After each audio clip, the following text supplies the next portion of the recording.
Halo Indonesia, kembali lagi bersama saya Vitalisa Efrina Noviasari dalam Tajuk Rencana.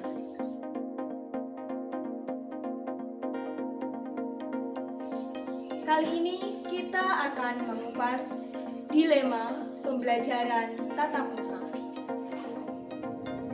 Sejak awal September 2021, ruang kelas di sejumlah sekolah sudah mulai dibuka. Pemerintah memperbolehkan aktivitas belajar tatap muka setelah beberapa indikator menunjukkan penurunan kasus COVID-19 di Indonesia. Kebijakan pelonggaran aktivitas pun dilakukan, termasuk aktivitas belajar tatap muka di sekolah. Hal ini terjadi setelah melihat banyaknya keluhan dari peserta didik mengenai pembelajaran jarak jauh atau PJJ, juga mempertimbangkan kebutuhan pembelajaran yang semakin mendesak di masa pandemi, dan juga berdasarkan hasil evaluasi implementasi kebijakan pemerintah oleh Kemendikbudristek.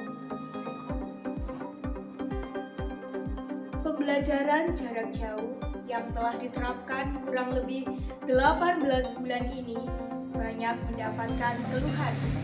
Semakin lama pembelajaran tatap muka ditunda, maka akan semakin besar dampak yang terjadi pada peserta didik. Apabila hal ini terus-menerus dilakukan, akan menjadi resiko yang permanen, seperti adanya ancaman putus sekolah, kendala tumbuh dan berkembang, serta tekanan psikososial. Selain itu, PJJ juga dinilai kurang efektif. Hal ini disebabkan oleh guru dan siswa yang belum sepenuhnya menguasai teknologi. Keterbatasan sarana dan prasarana juga menjadi kendala. Jaringan internet dan biaya adalah contohnya. Mungkin bagi mereka yang tinggal di daerah perkotaan tidaklah merasakan dampak ini. Tapi bagaimana dengan mereka yang tinggal di daerah 3T, terdepan, terpencil, dan tertinggal? Apakah mereka mempunyai fasilitas yang sama?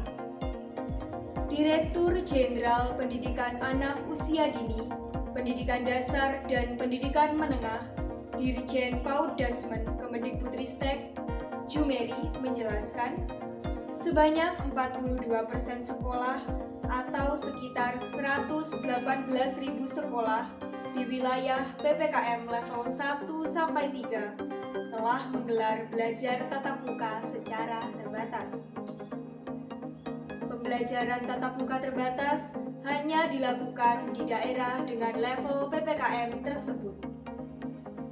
Syaratnya tetap mengedepankan protokol kesehatan, prinsip kehati-hatian, serta kesehatan dan keselamatan. Pelaksanaan sekolah tatap muka dilakukan secara bergantian dengan cara membagi siswa dalam beberapa sesi, mengingat adanya syarat kapasitas dalam setiap kelas. Akan tetapi, pelaksanaan sekolah tatap muka juga memunculkan adanya klaster baru dalam penularan COVID-19. Sebanyak 28 siswa dan guru di MTS Kabupaten Jepara terkonfirmasi positif virus COVID-19. Awal mula klaster sekolah terungkap saat mereka akan divaksinasi COVID-19 pada September 2021. Klaster pembelajaran tatap muka juga muncul di Purbalingga, Jawa Tengah. Sebanyak 90 siswa dari SMPN 4 Brebes terpapar COVID-19. Gubernur Jawa Tengah Ganjar Pranowo langsung menghentikan PTM yang sudah dilakukan. Ganjar Pranowo mendapat informasi bahwa sejumlah sekolah di Purbalingga menggelar belajar tatap muka tanpa izin. Dari Ibu Kota Jakarta, data Kemendikbudristek menyebutkan 25 sekolah di DKI Jakarta menjadi klaster penularan COVID-19 selama gelaran PTM terbatas. Kemendikbudristek mencatat, data September 2021, ada 227 guru dan tenaga kependidikan, serta 241 siswa yang terkonfirmasi positif COVID. Kepala Bidang SMP SMA Dinas Pendidikan DKI Jakarta, Putoyo, terkejut dengan temuan tersebut. Apalagi selama uji coba PTM, mulai dari periode April sampai Juni, tidak ada laporan sekolah yang menjadi klaster penularan. Sementara di Jawa Barat, terdapat 149 sekolah yang menjadi klaster penularan COVID-19. Angka itu setara dengan 2,25% dari total 6.616 sekolah di Jawa Barat yang telah mengisi survei. Kondisinya ada 1.152 guru dan tenaga kependidikan serta 2.478 siswa yang terinfeksi virus ini. Sejak kebijakan PTM diberlakukan, Gubernur Jawa Barat Ridwan Kamil sudah mewanti-wanti. Ketika ada kasus COVID-19, maka sekolah yang bersangkutan harus ditutup disertai dengan testing dan pelacakan. Selanjutnya, Jawa Timur. Jawa Timur menjadi provinsi paling banyak melaporkan temuan klaster COVID di sekolah. Kemendikbudristek menemukan 165 atau 2,77% sekolah yang menjadi klaster penyebaran COVID selama PTM terbatas. Dalam data tersebut terdapat 917 guru serta 2.507 siswa di Jawa Timur yang terkonfirmasi positif COVID-19. Secara keseluruhan dari data yang dihimpun Kemendikbudristek, ada 2,8% atau 1.296 satuan pendidikan dari penyelenggara PTM terbatas yang menjadi klaster penularan COVID-19. Hasil itu berdasarkan survei yang dilakukan terhadap 46.500 sekolah hingga jangka waktu 20 September 2021. Jumlah tersebut sudah mencakup dari keseluruhan jenjang, mulai dari PAUD, TK, SD, SMP, SMA, SMK, dan juga sekolah luar biasa. Untuk jenjang pendidikan SD, dari 20.913 sekolah yang menjadi responden, 2,78% diantaranya atau 581 sekolah menyatakan adanya klaster COVID-19 saat pelaksanaan PTM terbatas. Sedangkan pada jenjang pendidikan SMP, dari 7.085 sekolah yang menjadi responden, 241 sekolah diantaranya menyatakan adanya klaster penularan COVID atau 3,40% dari keseluruhan responden di jenjang pendidikan SMP. Jenjang pendidikan dengan persentase terbesar ditemukannya klaster COVID adalah SMA. Dari 2.358 SMA yang menjadi responden, 107 sekolah menyatakan adanya klaster pada saat kegiatan PTM terbatas, atau 4,54% dari keseluruhan responden di jenjang pendidikan SMA. Lalu di tingkat SMK, dari total 2.267 responden, 70 diantaranya atau 3,09% menyatakan adanya klaster COVID di sekolah. Ada 609 guru dan 1.594 peserta didik yang terpapar COVID-19. Sedangkan pada tingkat PAUD, dari 12.990 yang menjadi responden, 1,94% diantaranya atau 252 sekolah menyatakan adanya klaster COVID-19. Berikutnya untuk SLB. Dari 391 sekolah yang menjadi responden, ada 13 sekolah yang menyatakan terdapat klaster COVID-19 saat PTM terbatas dilaksanakan. Juru bicara Satuan Tugas Penanganan COVID-19 meminta agar kegiatan PTM di sekolah ditutup apabila ada yang terkonfirmasi virus ini. Jika terdapat kasus positif, segera lakukan penutupan pada sekolah terkait dan juga lakukan desinfeksi, pelacakan, dan juga pemeriksaan terhadap kontak erat. Sekarang saya sudah terhubung dengan rekan saya, Francisca, yang berada di SMA Negeri 1 Kesamben. Silakan Francisca.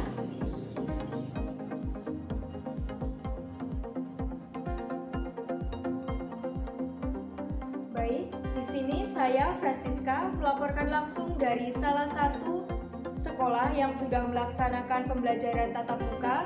Sekolah ini berada di Kabupaten Blitar, Jawa Timur, yaitu SMA Negeri 1 Kesamben. Nah, di sini pembelajaran tatap mukanya kuota untuk siswa yaitu 50%, sehingga dibagi menjadi 2 sesi.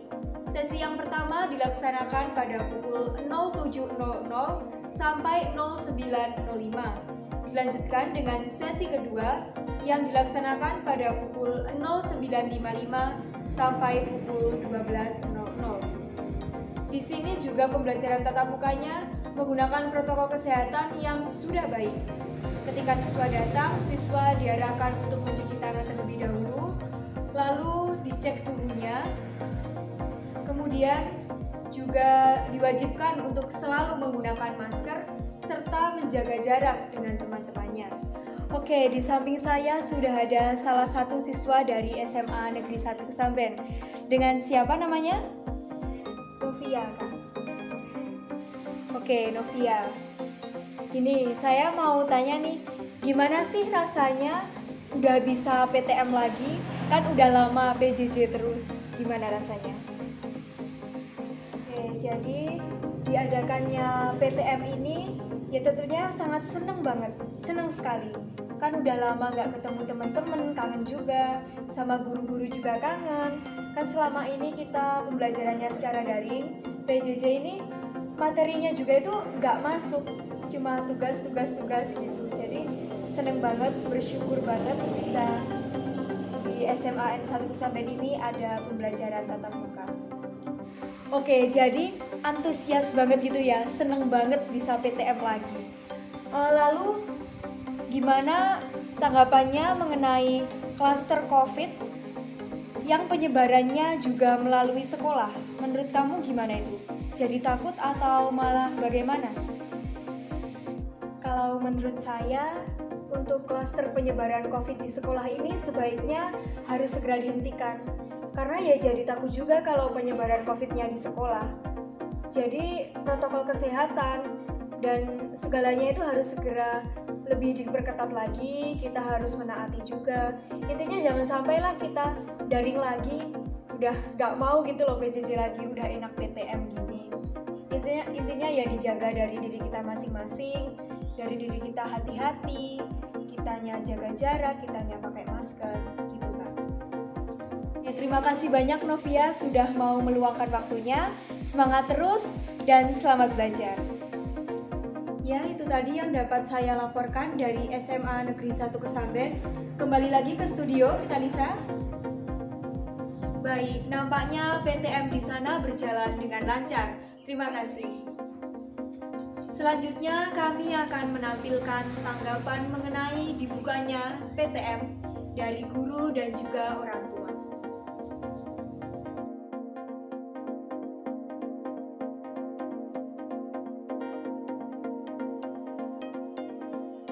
Jadi, pandemi ini juga merupakan tantangan bagi kami para guru. Kami yang biasanya ke sekolah, belajar langsung dengan murid-murid, bertemu, salam, sapa, materi langsung disampaikan. Tiba-tiba berubah, tiba-tiba menjadi online, semuanya serba online. Kami juga masih belajar, kami juga masih beradaptasi, kita sama-sama belajar dengan teknologi juga. Nah, dengan dibukanya pembelajaran tatap muka ini, harapannya semoga ilmu-ilmu yang kami sampaikan ini dapat terserap dengan baik, dan semoga PTM ini dapat terus berjalan dengan lancar tentunya, dengan baik, dan juga kita semua terhindar dari virus corona ini.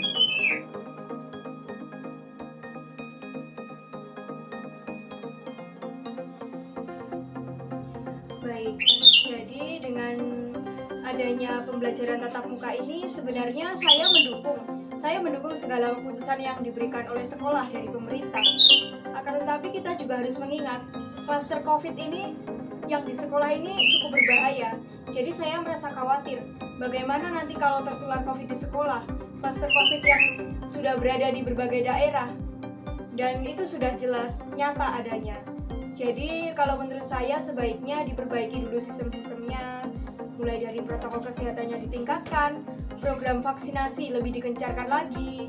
Nanti baru kalau memang sudah benar-benar siap, baru memulai pembelajaran tatap muka lagi, seperti itu. Jadi kita itu PTM itu bukan karena sudah waktunya atau bagaimana, tapi kalau sudah benar-benar siap, bukan karena sudah 1,5 tahun tidak PTM. Kalau menurut saya bukan seperti itu, tapi kalau memang sudah benar-benar siap, kondisi memang sudah benar-benar siap dari lapangan, dari sekolah, dari tenaga pendidik, dari siswanya juga, seperti itu.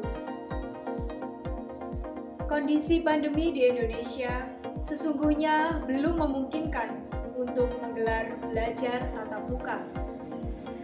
PTM ternyata juga kurang efektif untuk mengejar ketertinggalan belajar selama daring.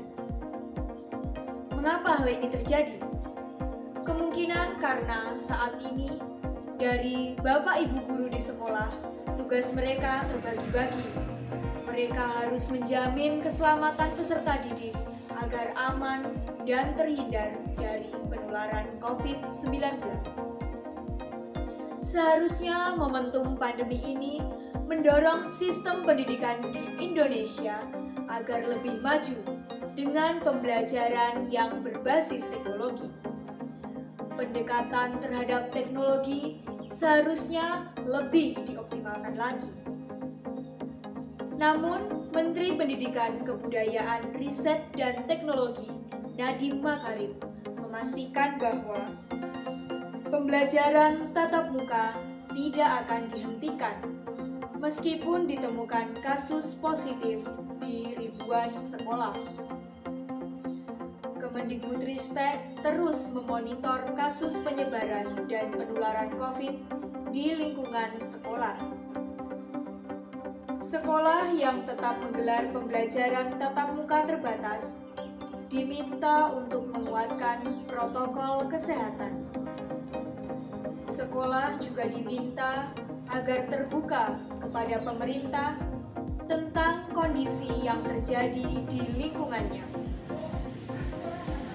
Nadiem juga mengingatkan, sekolah yang menggelar pembelajaran tatap muka terbatas harus segera menutup sekolah jika ditemukan kasus COVID-19. Berbagai kasus positif COVID yang terjadi pada peserta didik di berbagai daerah haruslah dijadikan pelajaran yang penting, sehingga kejadian ini tidak terulang dan pembelajaran tatap muka berjalan dengan aman. Selain itu, perhatian juga penting diberikan ketika berada di lingkungan luar sekolah. Tentunya peran orang tua tetaplah yang utama. Pada prinsipnya, kesehatan dan keselamatan adalah hal yang paling penting.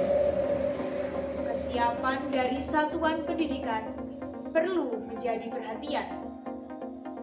Berharap kepada para bupati dan juga wali kota dapat mendorong semua sekolah untuk mempersiapkan PTM dengan matang. Kesuksesan implementasi tidak terlepas dari komitmen bersama. Terima kasih telah menyaksikan Tajuk Rencana. Saya Vitalisa Evrina Noviasari, pamit undur diri. Sampai jumpa.